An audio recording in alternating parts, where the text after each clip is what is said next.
भगवन्तो पुनः पुनः ईश्वरो गुरुरात्मेति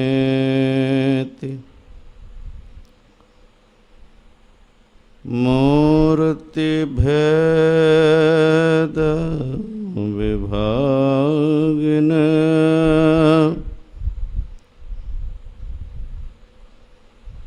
व्योमवद्व्याप्तदेहाय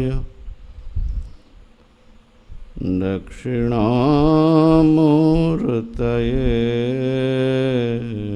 नमः। ॐ शांति शांति शांति।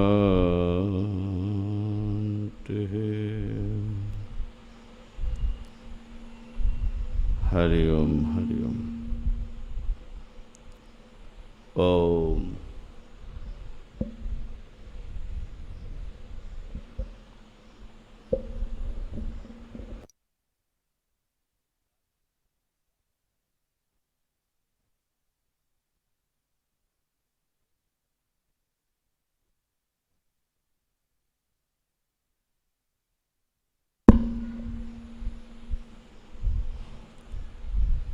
हरि ओम।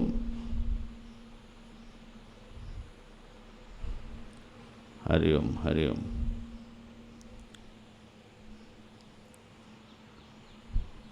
विवेक चूड़ामणि का साधन चतुष्टय का प्रकरण संपूर्ण हो रहा है। साधन चतुष्टय की वर्णना के बाद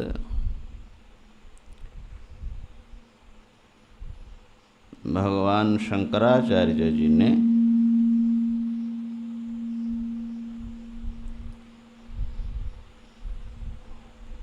ब्रह्म ज्ञान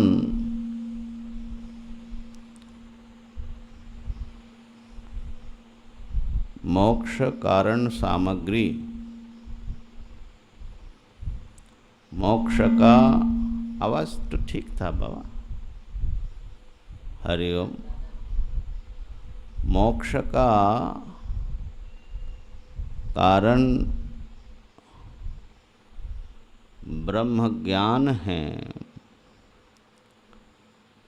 और उसके उत्पादक सामग्रियों में भक्ति को श्रेष्ठ बताया।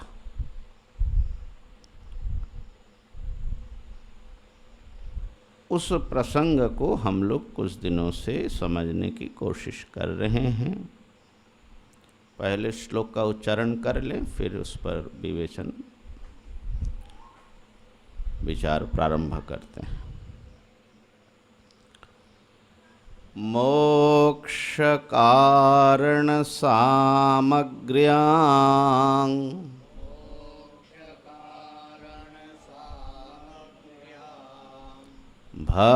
भक्तिरेव गरीयसी।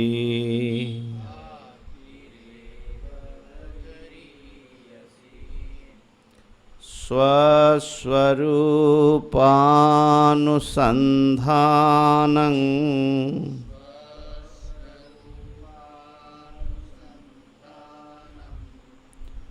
भक्तिरित्यभिधीयते।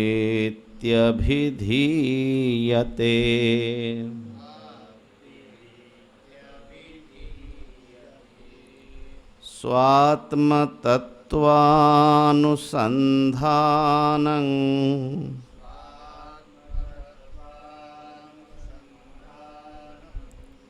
भक्तिरेत्यपरे जगुः।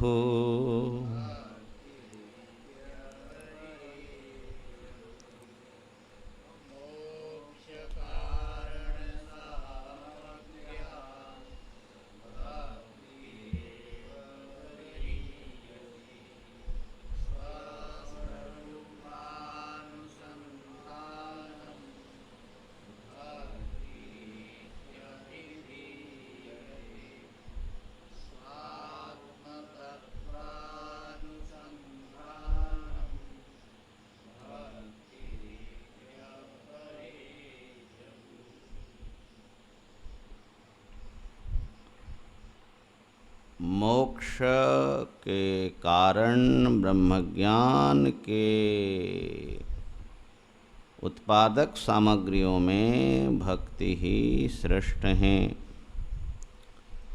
और उस श्रेष्ठ भक्ति का स्वरूप क्या है? स्वयं के स्वरूप का अनुसंधान। शास्त्र में उसी को भक्ति कहा।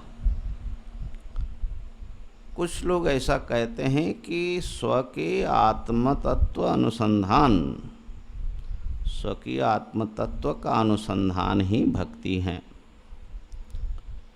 यहाँ पर ये जो दो शब्द आया है, स्वस्वरूप अनुसंधान,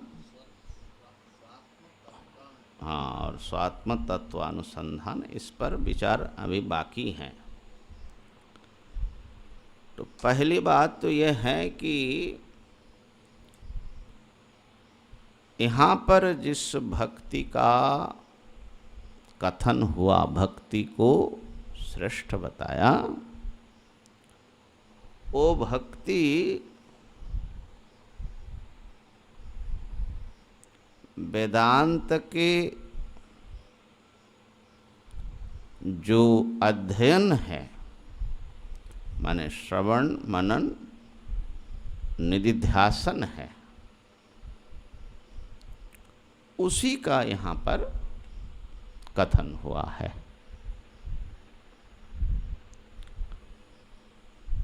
मोक्ष के कारण माने ब्रह्म ज्ञान के जनक के रूप में यहाँ पर श्रवण मनन निधिध्यासन की चर्चा है। आगे पूरे ग्रंथ में उन्हीं की चर्चा है। तम पदार्थ का विवेचन, तत्पदार्थ का विवेचन, दोनों का ऐक्य, महावाक्यार्थ विचार, जो वेदांत की प्रसिद्ध प्रक्रिया है। तो इसलिए यहाँ पर भक्ति शब्द से कोई और प्रकार की भक्ति का कथन नहीं हुआ है, ये तो पहले निश्चित कर ले। दूसरी बात जो अभी तक हम लोगों ने विचार किया कि जो भक्ति का प्रसिद्ध अर्थ है, ईश्वर भक्ति, गुरु भक्ति, ईश्वर का आश्रय लेना, ईश्वर का जो ईश्वर की जो उपासना है, नाना ईश्वरीय नाम रूप का अवलंबन करके भी और निराकार रूप से भी,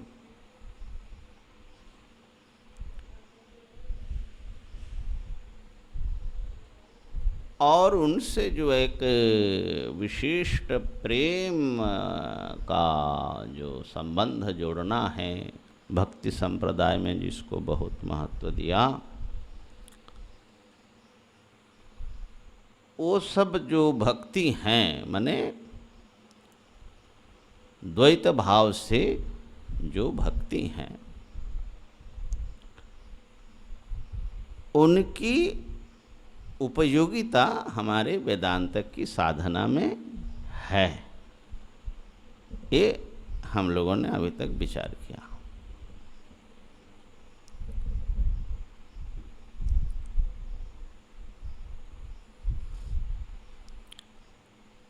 और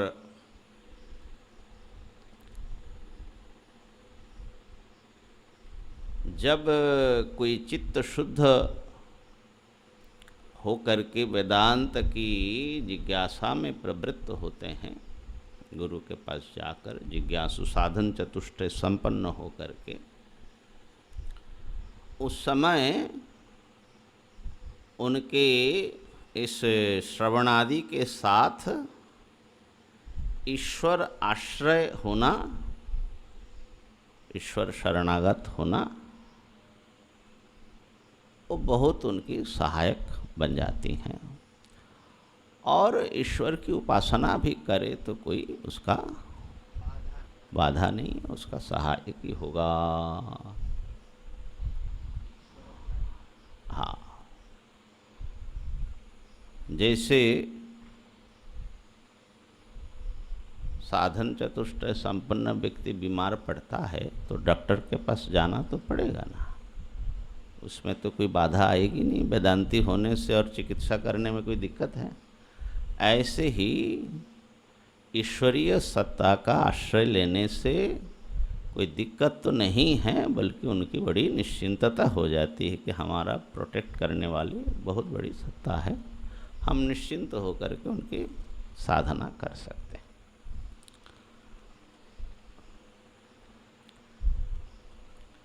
और जो ज्ञानी की बात है वो हम लोगों ने कल विचार किया, किस प्रकार से ज्ञानी भी एक ही साथ में अद्वैत को जीते हुए भी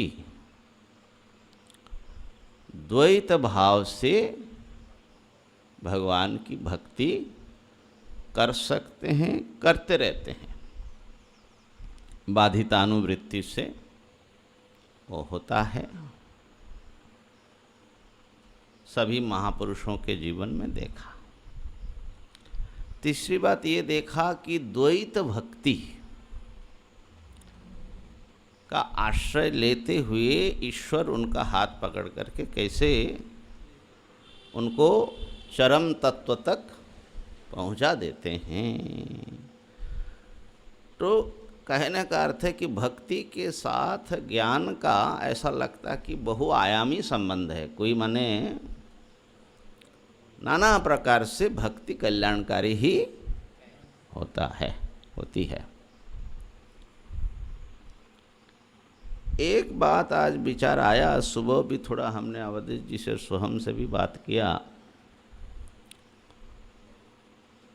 भक्ति का जो एक संदर्भ है उसको अगर हम व्यापक रूप से देखें, नहीं, गीता जी कल विश्व भारती के वेबिनार में प्रवचन हुआ और किस प्रकार से गीता जी मनुष्य के उत्थान में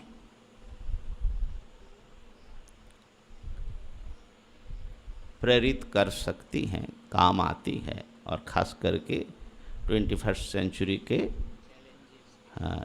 उसके जो कॉन्टेक्स्ट है उसके साथ में। तो उसमें हमने मुख्य रूप से 3-4 बिंदु रखा समय के सीमा में। एक तो सभी साधकों को जीवन में जो चैलेंजेस है, चाहे व्यवहारिक हो चाहे स्पिरिचुअल हो, उसको एक्सेप्ट करना पड़ेगा, फेस करना पड़ेगा। उससे भागने की कोशिश से और वो जटिल होता है, और वो चैलेंज क्लब्यंग मास्म गमः पार्थ हमेशा। अच्छा, इसको जो है ये चैलेंज जो है बाहर का मालूम पड़ता है, असल में ये भीतरी चैलेंजेस हैं। अपनी अज्ञानता से, अपने राग द्वेष से, अपने भय और मोह से ऊपर उठना। अपने बुरी आदतों से हम फंस रहते हैं, और ऐसा है कि माने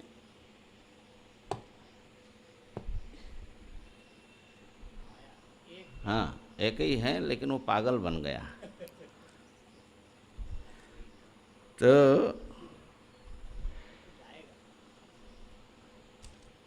उसका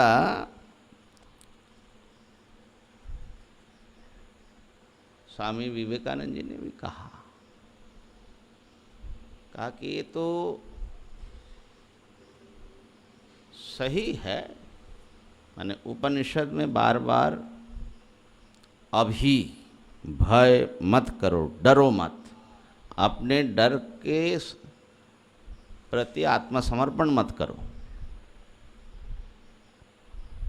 और अभी भय रहित हो जाओ।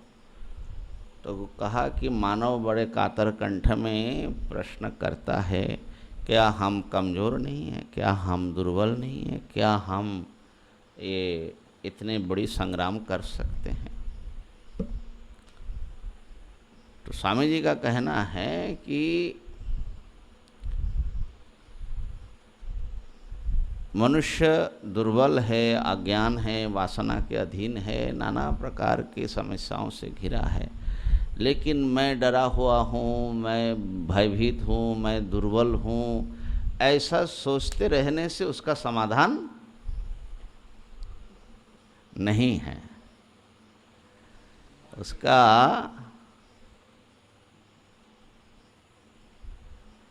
अपने को ब्रह्म स्वरूप में हम अजर है, अमर है, वासनाओं से परे हैं, ऐसा निरंतर सोचने से आपके भीतर एक ताकत आएगा। तो एक तो ये है कि माने संघर्ष से हार मत मानो, संघर्ष करते रहो। ये पहला पॉइंट था, क्लव्यम मास्मगम। दूसरा था कि शिष्य बने रहना, हमेशा सीखने का। अर्जुन ने कहा मैं आपका शिष्य बनता हूँ। तो जो चीज़ हम नहीं जानते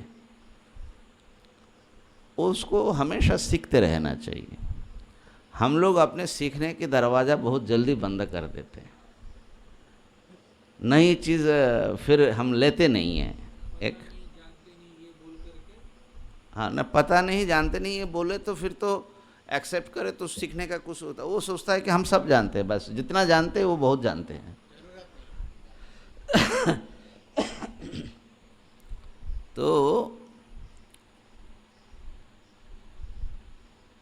नम्र और श्रद्धालु बन करके व्यक्ति को हमेशा सीखते जाना चाहिए।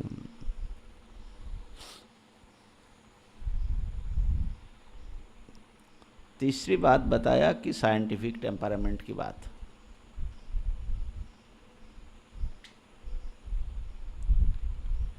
अर्जुन निरंतर पूछते रहें, जिज्ञासा करते रहें। इतनी लंबी संवाद की कोई आवश्यकता नहीं है। अर्जुन का प्रश्न था कि मैं युद्ध करूं कि ना करूं। भगवान ने कहा कि करना है, बात खत्म हो जानी चाहिए। अर्जुन यदि नहीं मानता है तो थप्पड़ मारना चाहिए, करो, बोल दिया, और क्या है। मैं गुरु हूं, मैं भगवान हूं।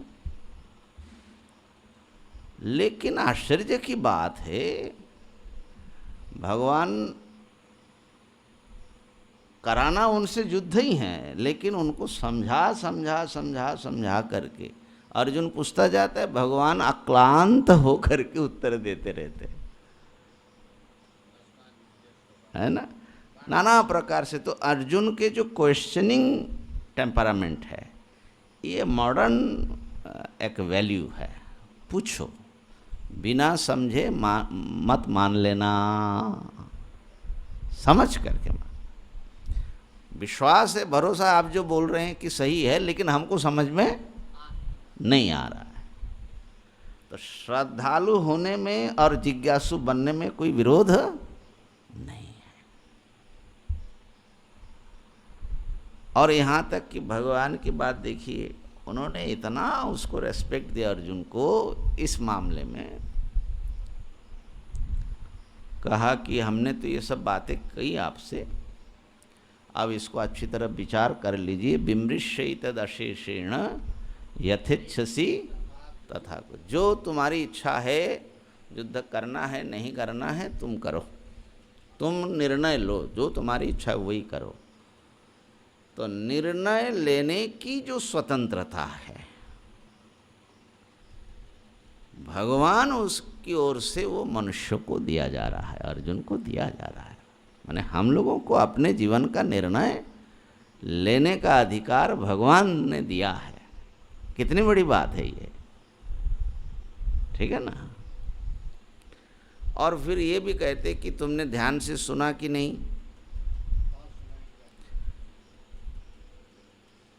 तुम्हारा मोह समाधान हुआ कि नहीं, माने नहीं तो हम फिर दोबारा अन्य प्रकार से मैं बोलने के लिए तैयार हूँ। यह है माने रियल टीचर।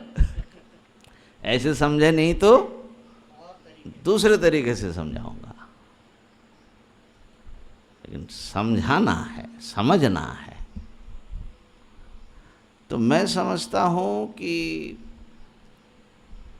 भगवान होते हुए भी, ईश्वर होते हुए भी श्री कृष्ण ने ह्यूमन रैशनैलिटी को,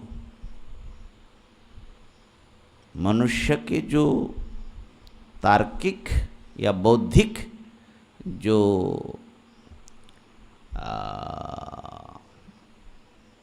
उसका व्यक्तित्व है, उसके इंटेलिजेंस को बड़ा रेस्पेक्ट देते हैं। ये हमको बड़ा आश्चर्य लगता है ना। माने उनको उनकी ह्यूमन इंटेलिजेंस में बात आए, ऐसा नहीं कि बिना समझे ही तुम हमारे अनुसरण करो। हाँ, जिनको समझना नहीं है उनको जबरदस्ती नहीं है, लेकिन जो जिज्ञासु है उसका पूरा समाधान करना है। तो ये सब चीज़ें जो हैं चर्चा हुई, और देव दृष्टि असुर दृष्टि की चर्चा हुई। इंसान को भगवान ने चौथा था, 2 भाग में बांट दिया। एक जो अपने लिए जीता है, अहं केंद्रिक जीवन, स्वार्थ इंद्रिय सुख के लिए, वो असुर है। दूसरा जो है वो सबको अपना मान करके जीता है, पूरे विश्व सत्ता के साथ सबके भीतर वही परमात्मा बैठे हुए हैं। यूनिवर्सल कॉन्शसनेस हमारे भीतर भी है। उस डिवाइनिटी को डिस्कवर करना अपने भीतर, ये जीवन का लक्ष्य है। भोग जीवन का लक्ष्य नहीं है, खाओ पियो मर जाओ, ये नहीं। तो एक डिवाइन पर्पस है हमारे यहाँ आने का, और उसके लिए सबके हित में, सबका वही लक्ष्य है, और सबके हित में हमारा भी हित है। उसके लिए जीना। तो जीवन अहं केंद्रित नहीं होना चाहिए, परमात्मा केंद्रित होना चाहिए। परमात्मा को प्राप्त करने के लिए जीना है, और उस सिलसिले में सबके साथ एक आत्मीय संबंध का विकास करना है।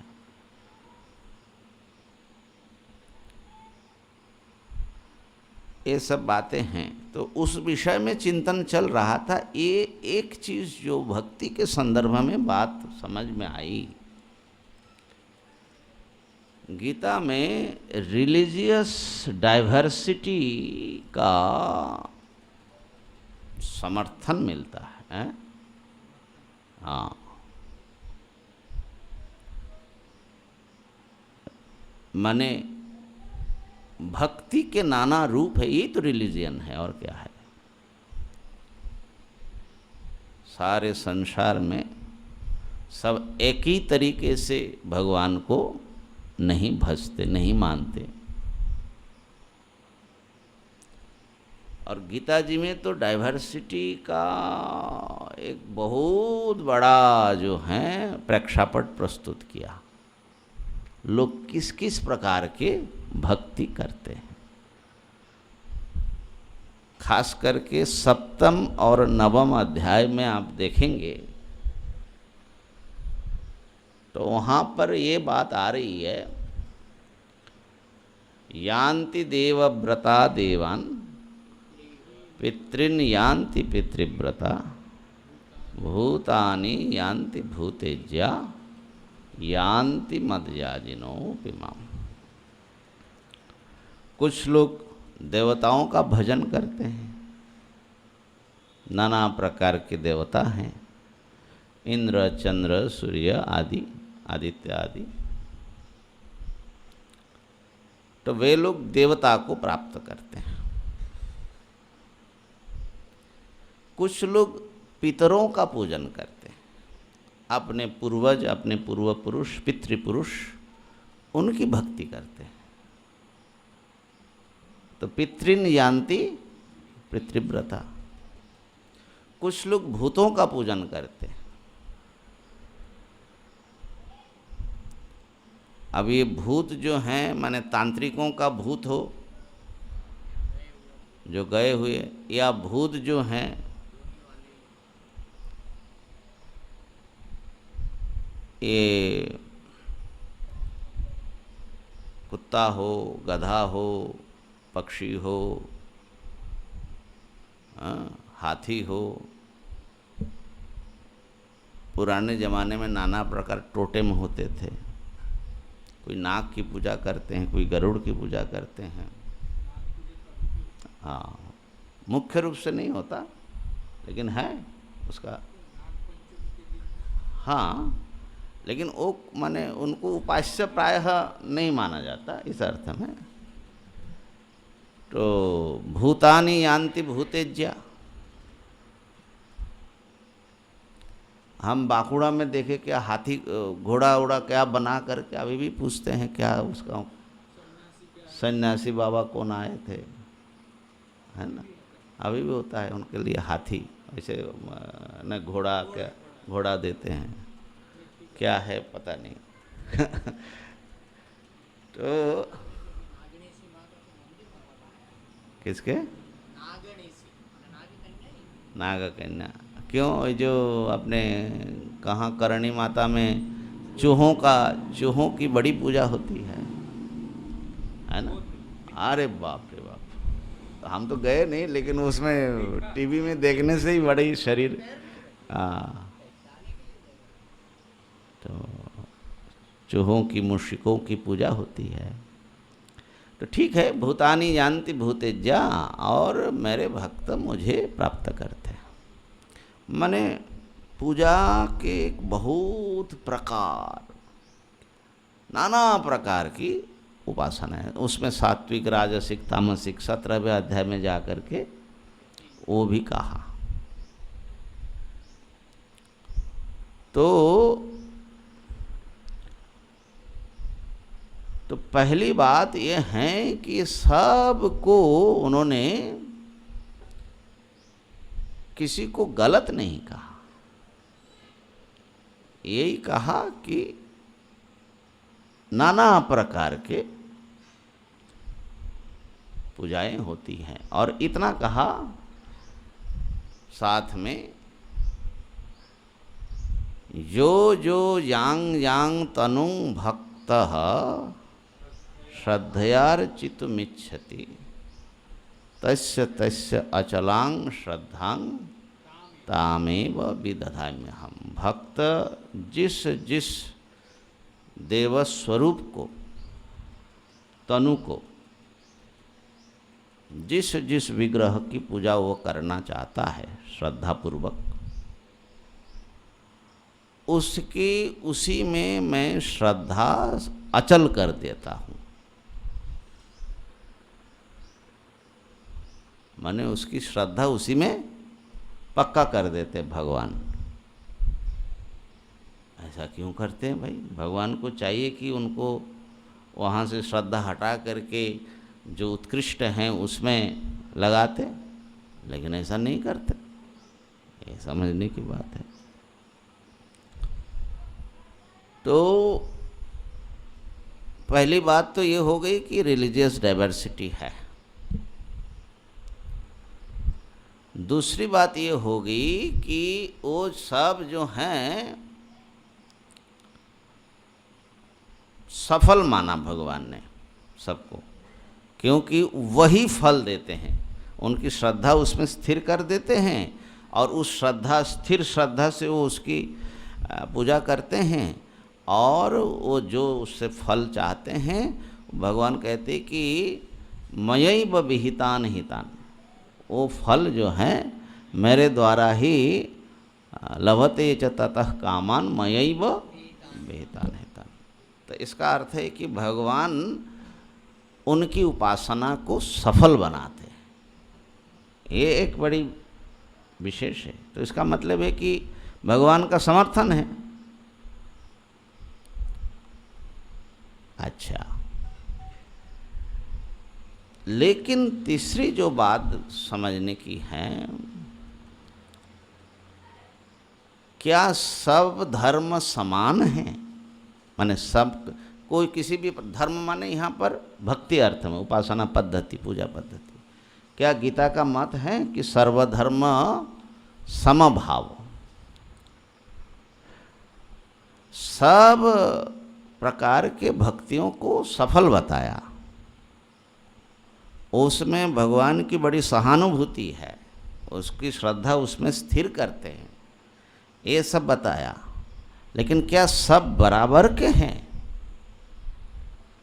असल में ये तो वेद का ही है, एकम सद विप्रा, एक ही उपास्य है। अच्छा, ये भी कहते हैं कि इन सब रूपों के में जो उपासना हो रही है वो मेरी ही उपासना वो लोग अनजाने में करते हैं। हाँ, जपन्य देवता भक्ता यजन्ते श्रद्धयान्विता तेपि मामेव कौन्तेय यजन्ति अविधिपूर्वकम, माने अज्ञानपूर्वकम। अविधिरत्र अज्ञानम, भगवान भाष्यकार ने, क्योंकि वो विधि विधान से करते हैं, उनके विधि विधान से करते हैं, लेकिन फिर भी वो अज्ञान पूर्वक है कि वो समझते नहीं कि सब रूप के भीतर एक ही परमात्मा बैठे हैं, सब अपने भगवान को अलग समझते हैं, है ना। बल्कि जो उत्कृष्ट जो रूप है भगवान की उपासना का, उसमें भी यही देखो, कृष्ण भक्त समझते कि हमारा भगवान जो है वो अलग है, वो शिव नहीं है, देवी नहीं है। देवी भक्त अलग समझते हैं, निराकार वाले कट्टर जो होते हैं वो तो इन सबको कुछ नहीं मानते। और अगर वो हिंदू धर्म से बाहर जाओ तो वहाँ पर भी नाना प्रकार उपासना पद्धतियाँ हैं। तो सब अपने भगवान को ही भगवान समझते हैं, ये नहीं समझते हैं कि एक ही परमात्मा नाना रूप में उपासना उनकी हो रही है। तो इसलिए अज्ञान है, ये तो भगवान ने कहा। लेकिन भगवान ये मानते हैं, कहते हैं कि मैं ही मेरे ही उपासना वो अनजाने में कर रहा है, तो वो एक ही भगवान की सब उपासना है। ये भी बात बता दिया, बहुत बड़ी बात हो गई ना। माने सभी किसी के भी उपासना को, भक्ति को आप झूठ, गलत ऐसा नहीं कह सकते। अगर वो श्रद्धा भक्ति पूर्वक करते, दिखावा हो तो सभी गलत है। हाँ, और यदि श्रद्धा भक्ति से हैं तो वो उसका मूल्य है, क्योंकि वो भगवान की पूजा कर रहे, भले ही वो समझता नहीं कि भगवान है। लेकिन क्या इससे ये संदेश आ रहा है कि सभी धर्म, सभी भक्ति समान है, समान कैटेगरी, समान स्तर का है क्या? तो ये जो हमारे जो सेकुलरिज्म, सेकुलर शब्द है जो कॉन्स्टिट्यूशन में जोड़ा गया, उसको अनुवाद को लेकर के नाना प्रकार हुआ। धर्मनिरपेक्ष तो गलत है, पंथ निरपेक्ष। वाजपेयी जी जो थे, अटल बिहारी वाजपेयी जी, उन्होंने एक बड़ा सुंदर शब्द दिया, सर्वधर्म समभाव। आजकल खूब बोलते हैं हमारे लोग, सभी धर्म को समान भाव से देखना चाहिए, सर्वधर्म समभाव। तो क्या सर्वधर्म समभाव का संदेश है गीता जी में? क्योंकि सभी धर्म, धर्म माने यहाँ पर रिलीजियन, एक ही भगवान की उपासना करते, जान करके अनजाने में एक ही की। तो सब धर्म समान हुआ कि नहीं हुआ? तो सब धर्म समान नहीं है गीता की दृष्टि से। सब धर्म सफल है, भगवान की ही, एक ही परमात्मा की पूजा है, होते हुए भी उनमें स्तर भेद भगवान ने माना। अर्थात जैसे कोई प्राइमरी में पढ़ता है, कोई सेकेंडरी में पढ़ता है, कोई कॉलेज में पढ़ता है, कोई यूनिवर्सिटी में जाता है,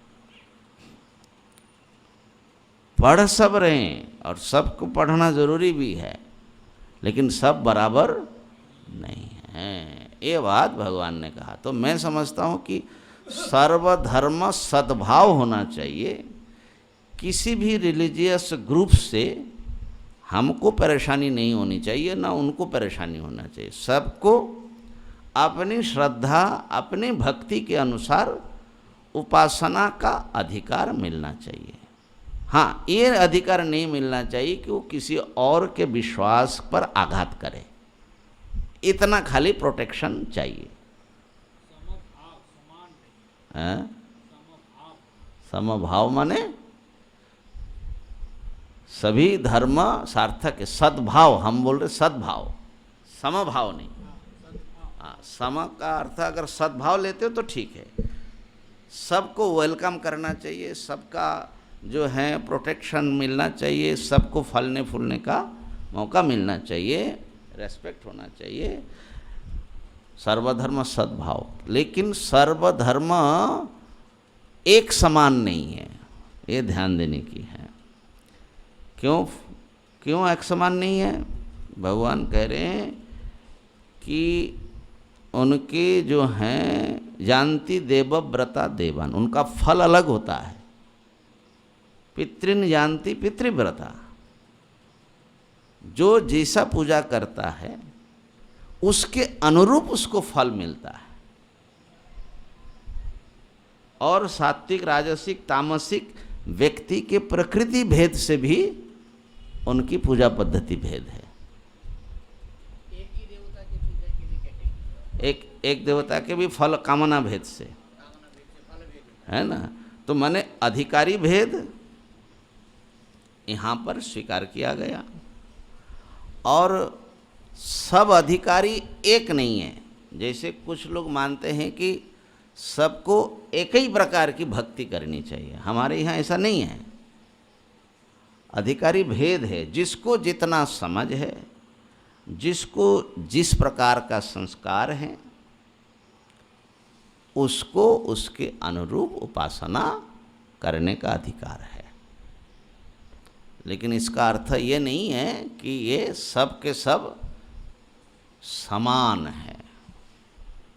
ये कहाँ से आया? गीता जी से। तो पहले देख लो, भगवान कहते हैं कि ये जो अंतवत्तु फलं तेषां, जो विभिन्न देवताओं की पूजा करते हैं उनका फल सीमित होता है। क्योंकि वो उसका मान लीजिए शनि की उपासना कर रहा है, शनि वाले, तो वो तो ज़्यादा से ज़्यादा क्या महाराज हमारे ऊपर जो है आपकी वक्र दृष्टि न हो, 7.5 या क्या ढैया ना हो, तो शनि इतना ही कर सकते हैं। तो इनकी जो उपासना, माने कुछ लोग तो कुछ दिन तो माने शनि का इतना बड़ा भारी माने वो चल गया है ना। अवधेश बोल भी रहे थे, कई मंडलेश्वर भी माने उसके आचार्य जब बन गए, पुजारी बन गए, वो तो शनि ने ही उनको पता नहीं कैसा है शनि का वक्र दृष्टि उन्हीं पर पड़ गया। तो अवधेश पूछ रहे थे वो हरिद्वार के उस कुंभ में ना 10 में, बोले कि हमारा राम गए, कृष्ण गए, भगवती गए, माने ये सब कुछ नहीं, वेदांत अब शनि सब कुछ है। अखाड़े का मंडलेश्वर बना दिया, काला काला ड्रेस पहन करके, कमाल के हैं जो भी हो। तो भाई शनि की उपासना करोगे तो उतना ही फल मिलेगा ना।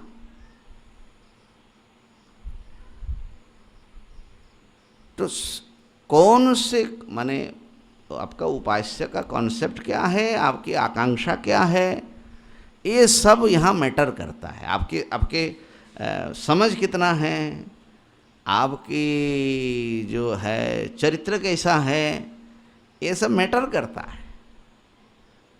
सब इंसान एक नहीं हैं, उनके संस्कार अलग अलग हैं। तो इसीलिए भगवान ने कहा कि अंतवत्तु फलं तेषां तद् भवति। तो फिर इतना मेहनत क्यों करते उसके पीछे? कहा कि अल्पमेधसाम, उनकी जो बुद्धि है वो छोटी बुद्धि है, इसीलिए वो छोटी चीज़ को पकड़ पाता है, पकड़ता भी है ना। ये जो है अल्पमेधसम, और भी कई जगह ऐसा आया है, 7वें में भी आया है। 7वें में तो एक बात और आई, अव्यक्तम व्यक्तिमापन्नम मन्यन्ते माम अबुद्धय। अबुद्धय मेरे परम भाव को नहीं जानता, तो अज्ञानी है, इसलिए वो जो है मुझे, मैं तो अव्यक्त हूँ, इंद्रिय के अगोचर हूँ, लेकिन वो जो है एक पर्सोनिफाइड करते हैं, फिगर में ही वो समझ पाते हैं। तो सबकी स्थिति जो है एक नहीं है, भगवान इसको रिकॉग्नाइज कर रहे हैं, सबकी स्थिति एक नहीं है। और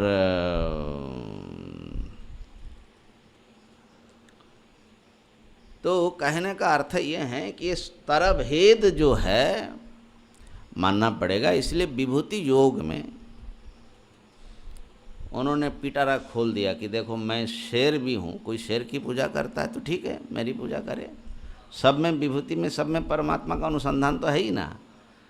कोई अश्वत्थ वृक्ष की पूजा हमारे हिंदू समाज में करते ही हैं, है ना, वृक्षों की पूजा करते, तो कोई नाना प्रकार की पूजा है। लेकिन उसमें एक बात है, सब में अगर तुम उसी परमात्मा की पूजा करोगे तो उसकी बात अलग हो जाएगी, और केवल उतने में ही, उतने को ही समझ करके पूजा करोगे तो उसका फल ये जो है उसमें रहस्य है, आपकी दृष्टि कहाँ तक जा रही है, ठीक है ना। अच्छा तो हम ये कहना चाहते थे, सब परमात्मा की ही उपासना होने पर भी सब उपासना या सभी भक्ति का मूल्य एक समान नहीं है, उनमें स्तर भेद है। सात्विक भक्ति अलग, राजस भक्ति अलग, तामस भक्ति अलग, फल भेद भी होता है उसमें। तो अधिकारी भेद, कामना भेद, फल भेद, ये तीन चीज़ को समझना चाहिए। उसके हिसाब से उपास्य का एक ही तत्वतः एक उपास्य होने पर भी उनकी जितने समझ है उसके हिसाब से उपास्य का कॉन्सेप्ट सबका अलग अलग हो जाता है, ठीक है ना। लेकिन एक बहुत बड़ी बात कही, ये जो तथाकथित निम्न उपासना है उसकी भी बहुत आवश्यकता है।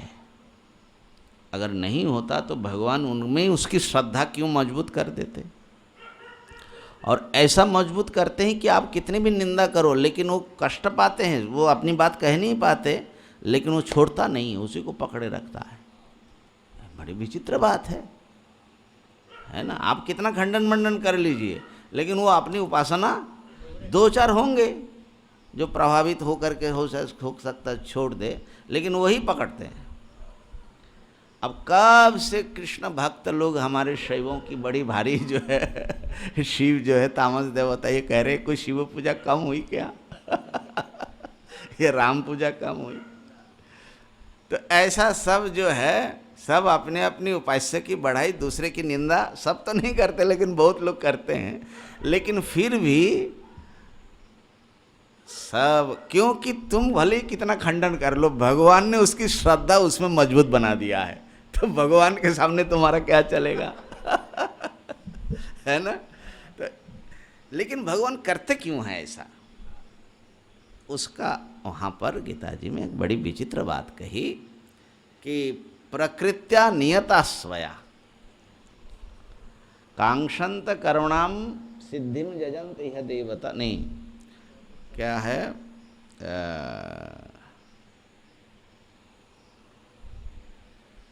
नहीं यहीं पर है 7वें अध्याय में ये बात जो है बहुत बार हम लोगों के, हाँ, कामस्तैस्तैर्हृत ज्ञाना प्रपद्यन्ते अन्य देवता तंग तंग नियममास्थाय प्रकृत्या नियता स्वया।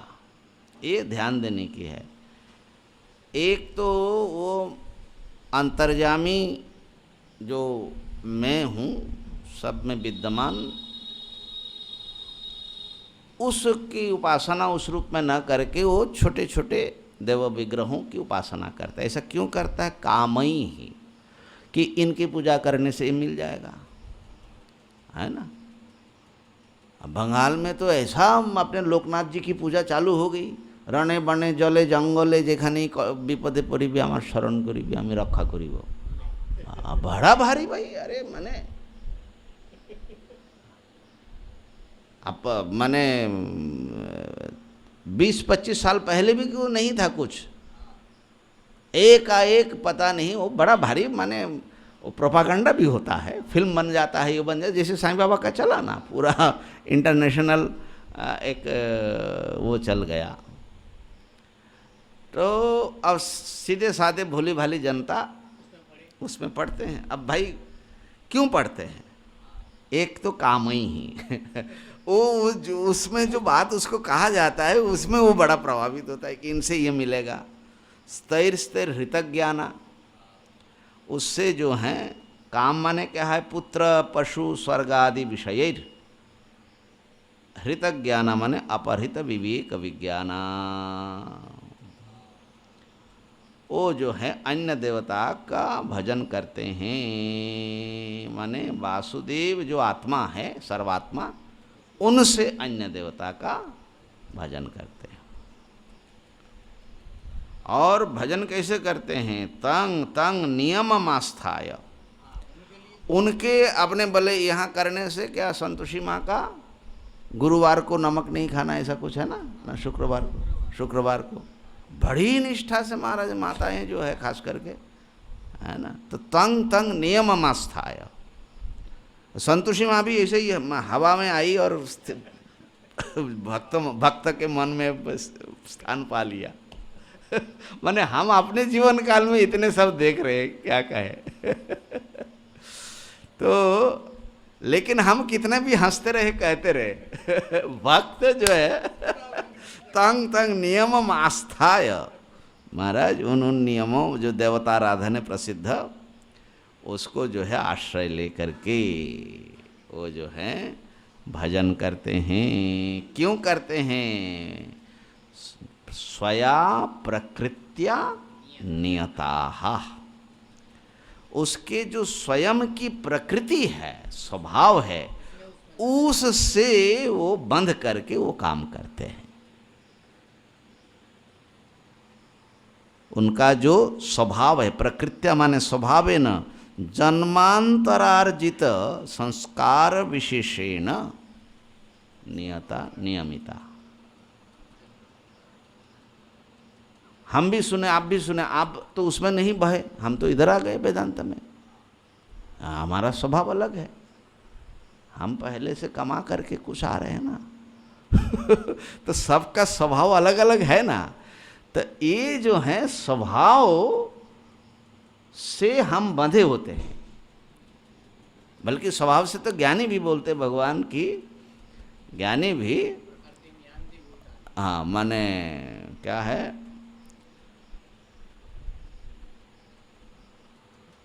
जानती ज्ञानवान अपी। अरे आजकल उठ नहीं रहा है महाराज, क्या बात है, ये अपहोनी आजकल ज़्यादा करने लग गए क्या? नहीं नहीं, ये प्रकृति नियता नहीं है, ये जो है अपहन करने में ज़्यादा रस ले रहे भगवान।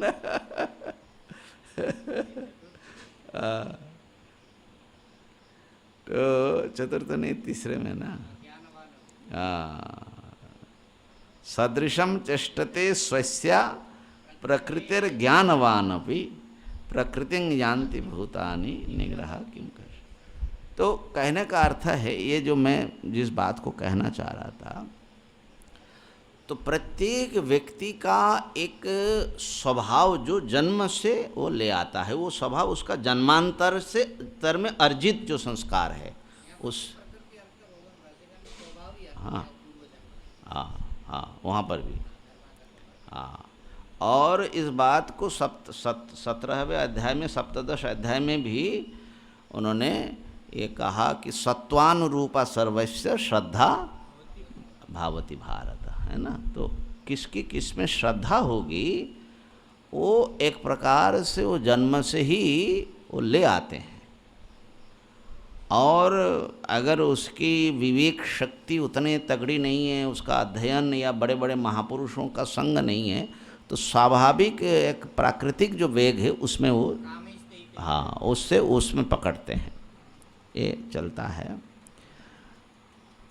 तो और भगवान फिर उसको जो हैं जिसकी श्रद्धा करना चाहते उसमें तस्य तस्य अचलांग श्रद्धाम तामेव विदधाम्यहम्, उस श्रद्धा से, अचल श्रद्धा से युक्त होकर के उसकी वो चेष्टा करते रहते, आराधना है, उससे जो है मेरे ही द्वारा फिर वो फल को भी प्राप्त करता है।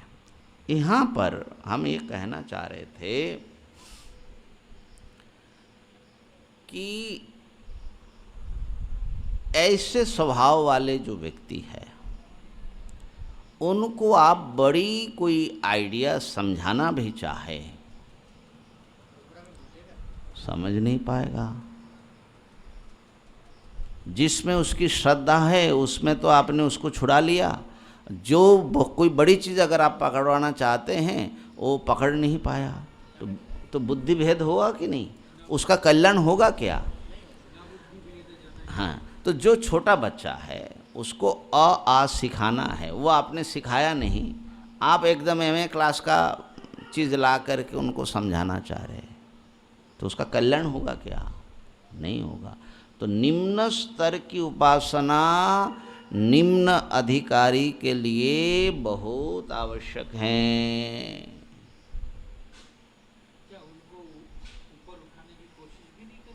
वो उनके माध्यम से पहले उसको कंप्लीट करे, वो उतना करे, फिर उसकी प्रकृति को समझ करके धीरे धीरे उसमें उसके लिए जो है कितने जन्म लग जाता है बाबा, बहुनाम जन्म नाम अंते, ये ऐसा ही नहीं है।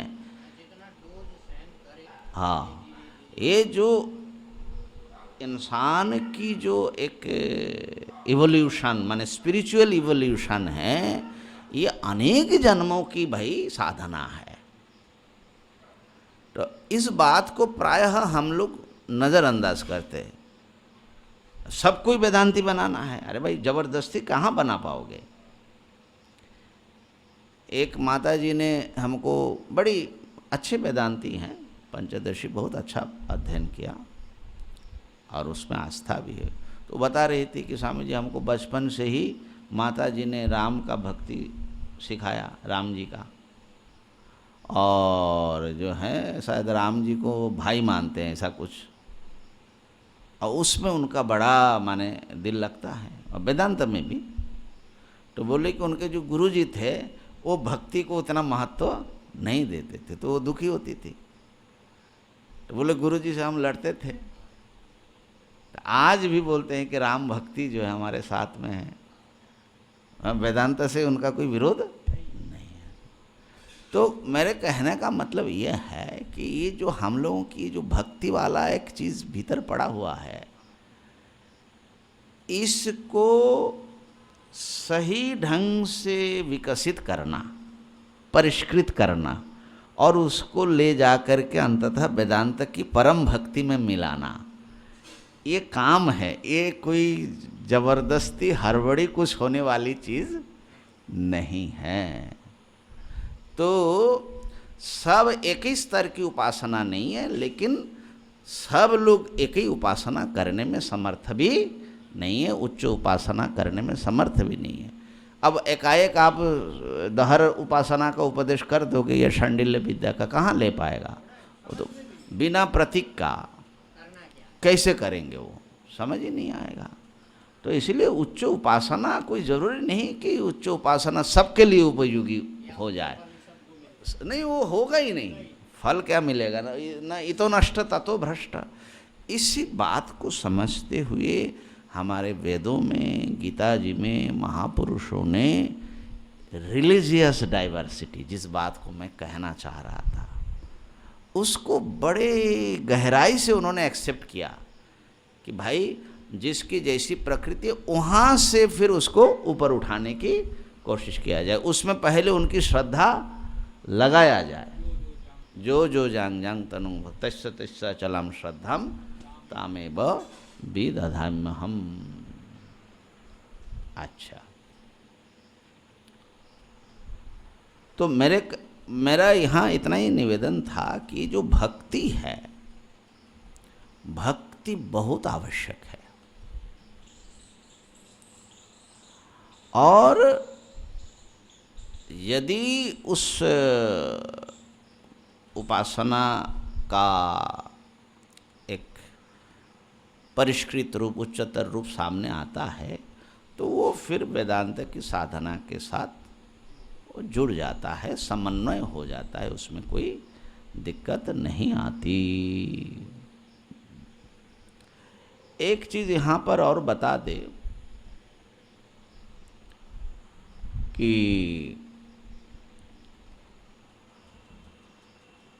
अर्जुन ने पूछा 12वें अध्याय में, जो विश्वरूप परमात्मा माने सर्वत्र विद्यमान इस विराट विश्व के आत्मा के रूप में और नियंता के रूप में आपकी उपासना करता है, और जैसे आपने कहा मत कर्मकृत मत परमो मत भक्त संग वर्जिता निर्वैर सर्वभूतेषु यस मामेति पांडव, ऐसा भगवान ने कहा। इस प्रकार से जो आपके विश्वरूप की उपासना करते हैं और जो अव्यक्त अक्षर की उपासना करते हैं, हम लोगों का यहाँ पर चर्चा का विषय बनता है। तेषाम, उनमें कौन श्रेष्ठ हैं? अच्छा, तो समामेति पांडव है ना, वो भी बड़ा उत्कृष्ट उपासना, विश्वरूप परमात्मा की उपासना। मत कर्मकृत, मेरे लिए कर्म करो, माने भगवान के लिए कर्म करता है वो, और हर कर्म भगवान की संतुष्टि के लिए हो जाता है, हर कर्म भगवान से उसको जोड़ता है। कितने कर्मयोग कितना उत्कृष्ट है, हम लोग कहाँ भाई ये सब कर पाते हैं, है ना। मत कर्मकृत मत परमः, और मुझे ही वो जो है परम गति मानने वाला, माने मुझे ही वो प्राप्त करना चाहता है। और मद भक्तः मामेव सर्व प्रकार सर्वात्मना सर्वोत्साहेन भजते, मुझे ही सब प्रकार से उत्साह से भजन करता है। सब प्रकार से माने वही अर्चनम दाशनम, जितने भी सब जितना प्रकार हो सकता है भजन के। और संग वर्जितः, जिसने अपने धन पुत्र मित्र कलत्र माने पत्नी बंधु वर्ग में, संग माने स्नेह प्रीति वर्जित, आसक्ति छोड़ दिया। निर्वैरः, किसी से भी उसका कोई, सर्वभूतेषु शत्रुभाव रहित। भाष्यकार लिखते हैं कि यहाँ तक कि आत्मनो अत्यंत अपकार प्रवृत्तेषु अपि, अपने को जो बहुत नुकसान पहुँचा रहा है, शत्रुता कर रहे, उनको भी वो जो है शत्रु नहीं मानते।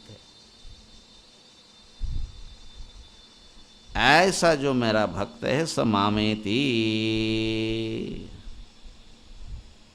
वो मुझे अवश्य प्राप्त करता है। इस पर अर्जुन का ये प्रश्न आया, इस प्रकार जो आपने कहा, जो भगवत भजन करता है और कुछ ऐसे लोग भी हैं जो अक्षरम ब्रह्म निरस्त सर्वोपाधि त्वात् अव्यक्तम, उसकी उपासना करता है, निर्गुण अव्यक्त अक्षर की। इनमें कौन जो हैं योगवित्तम है, माने श्रेष्ठ योगवेत्ता है, श्रेष्ठ साधक है, भक्त है। भगवान ने तो कहा कि भाई जो विश्वरूप उपासना करता है, माने ईश्वर का जो भक्त है, या ऐसा ले लो, ईश्वर भक्त और निर्गुण भक्त, ये दो में प्रश्न हो रहा है। तो ईश्वर भक्त जो है वो श्रेष्ठ हैं, और जो अक्षर के भक्त हैं वो अक्षर भक्त भी सर्वभूत हिते रता वो होते हैं, मामेव प्राप्नुवन्ति, मुझे ही प्राप्त करता है। तो ऐसे विश्वरूप अध्याय के अनुसार भजन करने वाला भी स मामेति पांडव और ते प्राप्नुवन्ति मामेव, अक्षर उपासक भी मुझे ही प्राप्त करता है। तो फल तो बराबर हो गया। हाँ, तो इससे इसमें फिर आपने उनको क्यों श्रेष्ठ कह दिया? एक आपके अक्षर स्वरूप की उपासना करते हैं, निर्गुण स्वरूप की, एक आपके ईश्वरीय स्वरूप की उपासना करते हैं। तो इनमें दोनों एक ही परमात्मा को ही प्राप्त करते हैं, तो फिर भगवान के भक्त कैसे श्रेष्ठ हो गए? कहा कि ऐसा है, गतिर दुखम देहवद्भिरवाप्यते क्लेशोधिकतरस्तेषाम अव्यक्ता सक्तचेतसाम। अव्यक्त में माने निर्गुण ब्रह्म में, हाँ, उनका जो आसक्त, उसमें जो आसक्ति जिनकी हैं, आसक्तम चेतो येषाम, ये सब जो हैं अधिक क्लेश भोग करते हैं, माने उनका परिश्रम ज़्यादा है। क्यों परिश्रम ज़्यादा है? कहा कि क्योंकि उनको देहाभिमान परित्याग निमित्त अधिकतर क्लेश। भाष्यकार, हाँ, तो ये इसका निचोड़ बता देता हूँ, उसके पूरे शब्दावली पढ़ने से आज पूरा नहीं होगा। तो यहाँ पर भगवान ने कहा कि जो साधक हैं उसको देहाभिमान से ही के साथ ही वो साधना शुरू करता है। अगर भगवान की भक्ति करता है वो,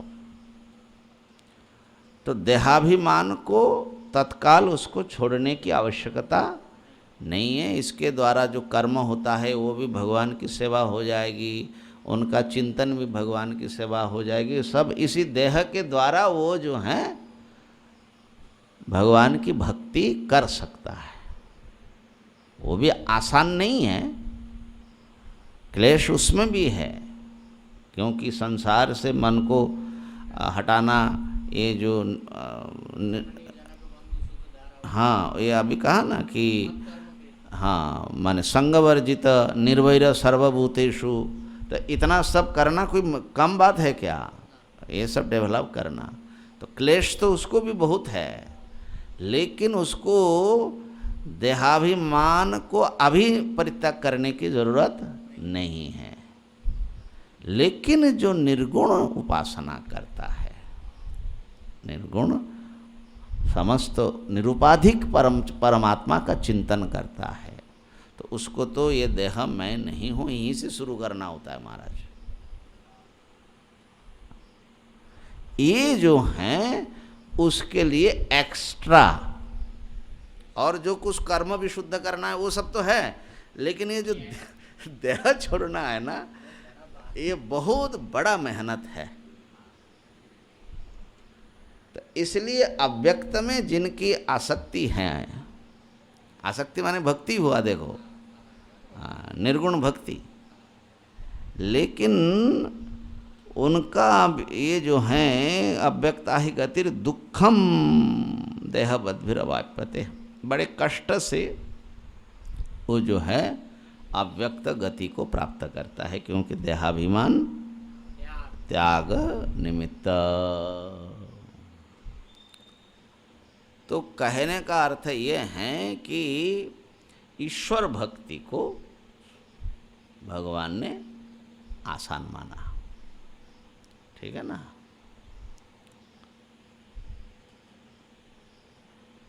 और ईश्वर भक्ति भी विश्वरूप की भक्ति से आसान तो भाई किसी देव मूर्ति में परमात्मा का चिंतन करना, इसलिए सगुण साकार उपासना का प्रचलन हो गया, ठीक है ना।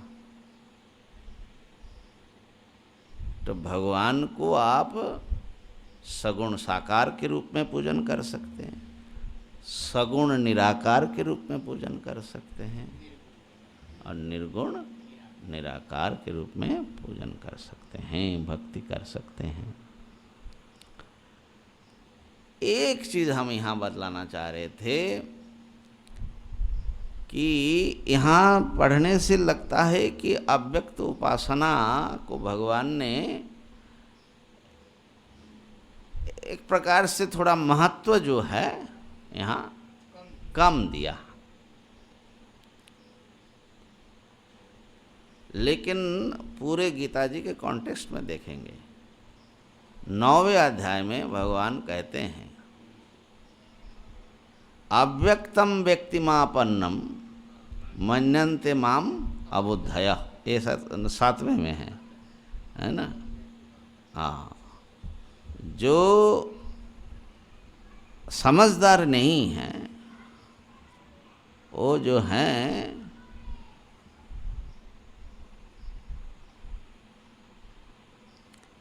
और उसी श्लोक के बाद अंतवत्तु फलं तेषां तद्भवत्यल्पमेधसाम देवान देवो जजो जानती मद्भक्त जानती मामपि।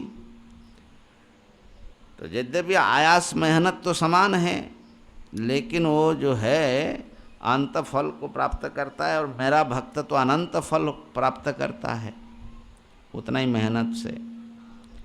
तो कहा कि फिर सब लोग आप ही के माने सर्वात्मा रूप आपका ही क्यों भजन नहीं करता है। तो उसमें ये आया किन निमित्तम मामेव न प्रपद्यन्ते अव्यक्तम व्यक्तिमापन्नम मन्यन्ते माम अबुद्धय परं भावमजानन्तो ममाव्ययम अनुत्तमम।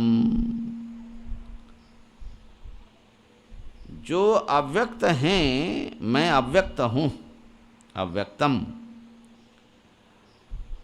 अव्यक्तम माम अबुद्धय व्यक्तिमापन्नम मन्यन्ते इदानीम प्रकाशम गतम, ऐसा मानता है, व्यक्त मानता है कृष्ण के रूप में, राम के रूप में, कि इनको इस रूप में मानते हैं।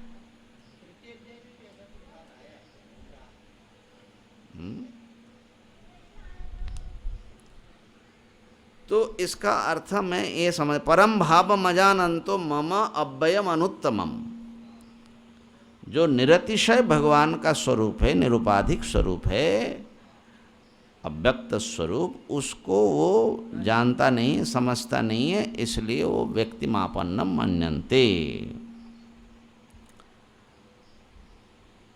तो अधिकारी भेद माने किसका कितना समझ है उसके अनुसार अग्रसर होना है, ठीक है ना। तो कोई द्वैत भाव से उपासना कर रहा है वो भी ठीक है। हाँ, अगर इतना समझ में आ जाए कि वही इस हमारे जो उपास्य रूप में हैं उनमें जो परमात्मा है वही दूसरे में भी है, तब फिर झगड़ा तो एकदम खत्म हो जाती है। तो भक्ति की आवश्यकता तो वेदांत की साधना में भी नाना प्रकार से होती हैं।